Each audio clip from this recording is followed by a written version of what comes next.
BRS మాజీ MLA Patnam Narender రెడ్డిని 2 రోజుల పోలీస్ కస్టడీకి కొడంగల్ కోర్టు అనుమతిచ్చింది. లగచర్ల ఘటనలో A1గా ఉన్న నరేందర్ రెడ్డిని కస్టడీకి కోరుతూ పోలీసులు పబ్లిక్ ప్రాసిక్యూటర్ ద్వారా పిటిషన్ దాఖలు చేశారు. విచారణ జరిపిన కొడంగల్ జూనియర్ సివిల్ జడ్జి తీర్పును రిజర్వ్ చేశారు. దీంతో నరేందర్ రెడ్డిని పోలీసులు చర్లపల్లి జైలు నుంచి వికారాబాద్ తరలించనున్నారు.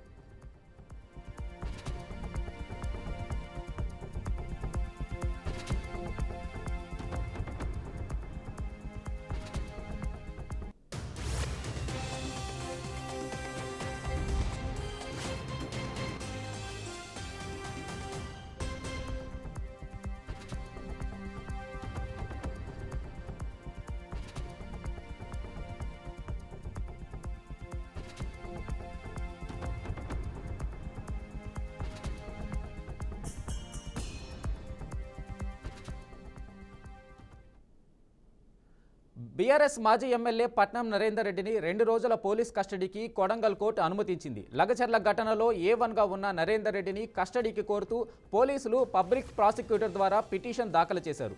విచారణ జరిపిన కొడంగల్ జూనియర్ సివిల్ జడ్జి తీర్పును రిజర్వ్ చేశారు. దీంతో నరేందర్ రెడ్డిని పోలీసులు చర్లపల్లి జైలు నుంచి వికారాబాద్ తరలించనున్నారు.